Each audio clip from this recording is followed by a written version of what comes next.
Dans le cadre du développement de la filière anacarde en Côte d'Ivoire, l'ONG Shigata et son partenaire Ronjad ont conduit 2 projets financés par l'Union européenne.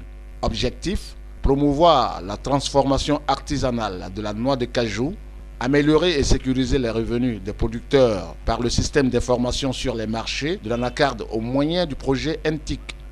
C'est dans cette optique qu'a été organisé le mardi 10 janvier 2012 au Centre d'action culturelle Womiagnon de Korogo la journée du producteur de l'anacarde.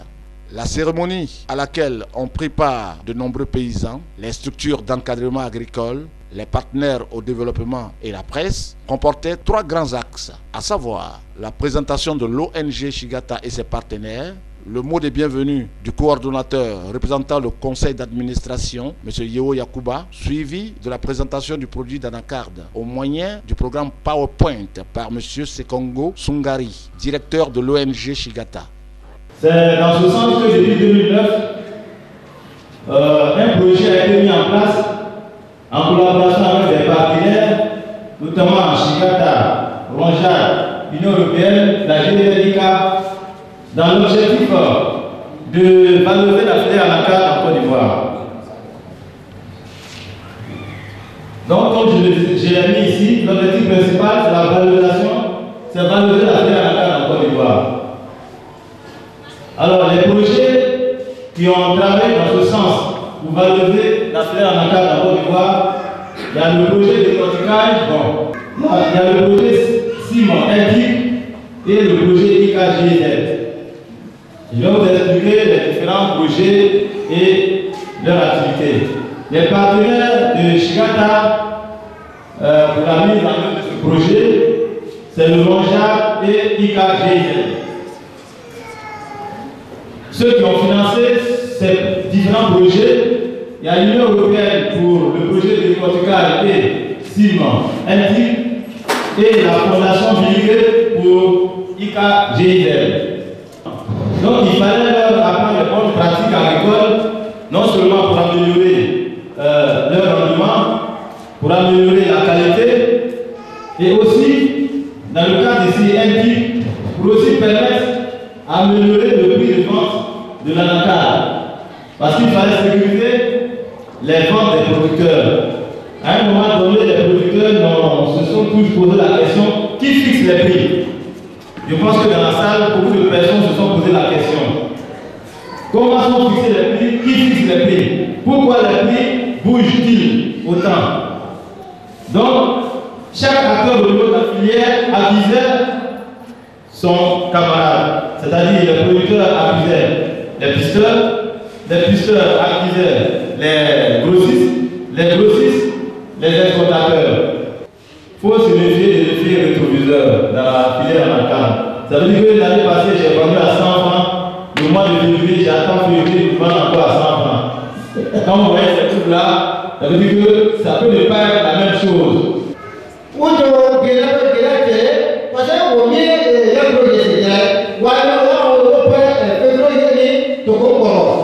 C'est qu'il y a eu l'effet de la crise.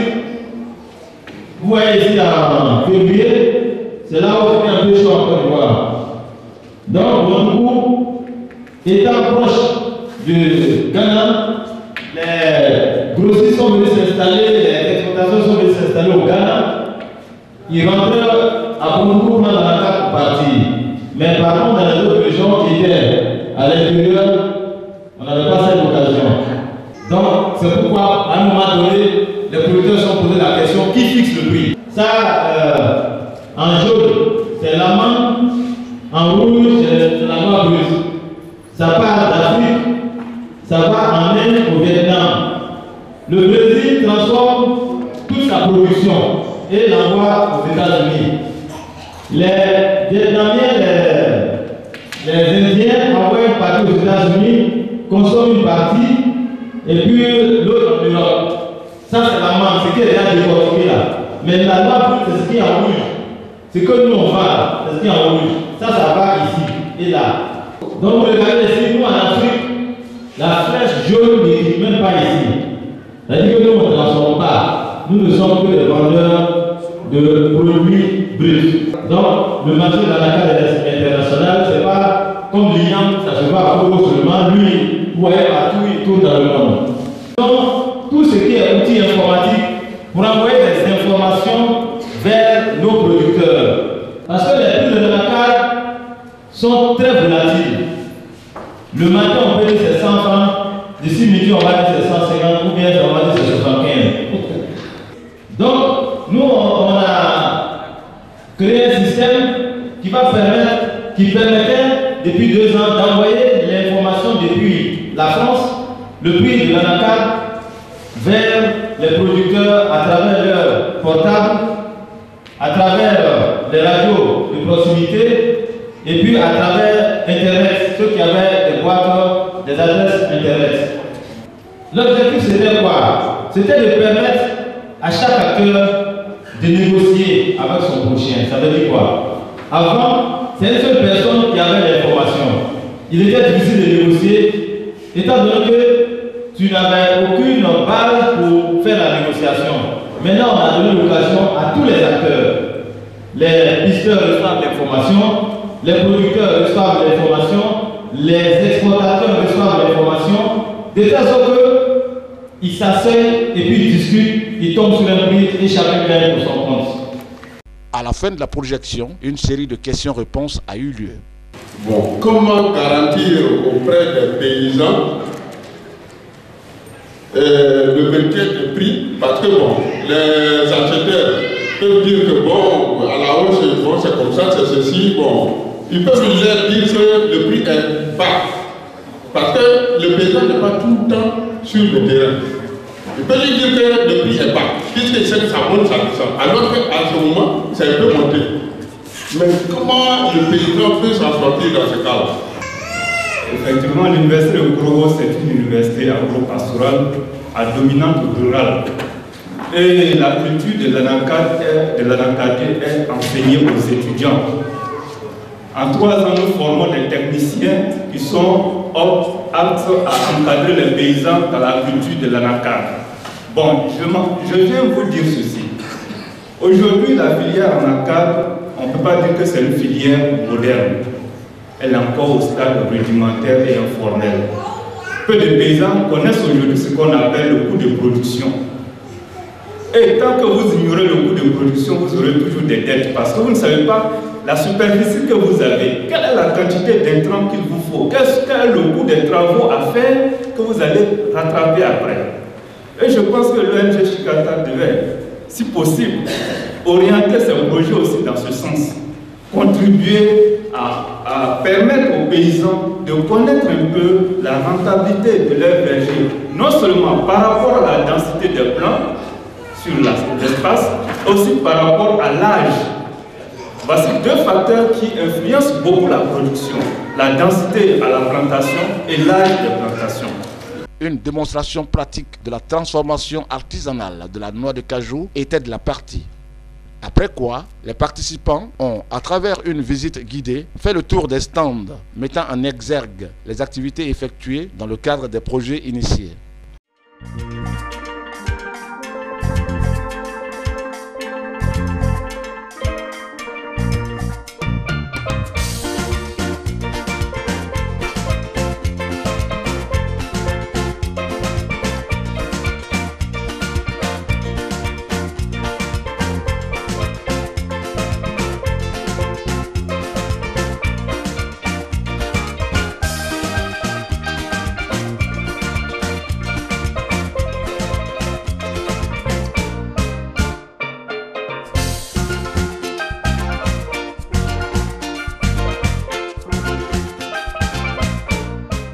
C'est avec grand plaisir que les invités ont dégusté et apprécié les mets préparés à base d'anacarde.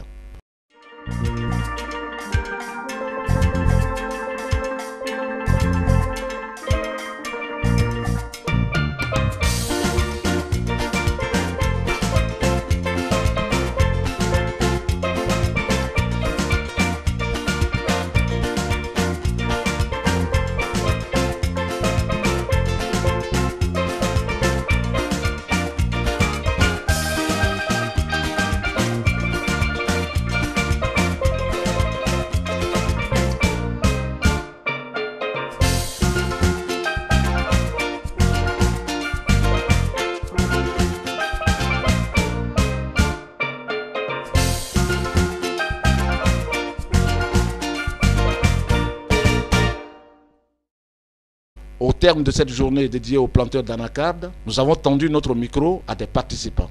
Alors, il fallait faire la communication pour permettre aux gens de connaître. Et c'est dans cette optique qu'on a d'abord fait cette journée de producteurs d'anacarde de la région de Savane. Donc, à travers le projet NTIC, on veut déjà permettre aux producteurs de prendre des décisions. Quand il reçoit l'information, il sait à quel moment il faut vendre ou s'il doit attendre. Donc, c'est un outil de prise de décision en fait. Maintenant, le projet décortiquage, alors nous, on voudrait que tous nos parents apprennent déjà à avoir dans leurs habitudes la consommation de l'anacarde. Parce que nous sommes deuxième producteur d'anacarde au monde, mais nous ne transformons que 1 à 5% de notre anacarde. Et la valeur ajoutée s'en va en Inde. Donc nous pensons que si nous-mêmes on transforme l'anacarde ici, ça pourrait augmenter le prix bord champ de nos producteurs. Maintenant, le volet IK-GZ qui est dans l'encadrement, IK-GZ, Initiative Cachou africain, qui est mis en œuvre par la GIZ, lui, son objectif, c'est de permettre aux producteurs de produire dans les normes modernes de production d'anacarde. C'est-à-dire que le respect du calendrier culturel, les normes techniques sur le terrain. Donc, au finish, c'est les bonnes pratiques agricoles. Voilà. Ce système-là, pour que les plantations soient bien améliorées et à la production, qu'ils gagnent plus.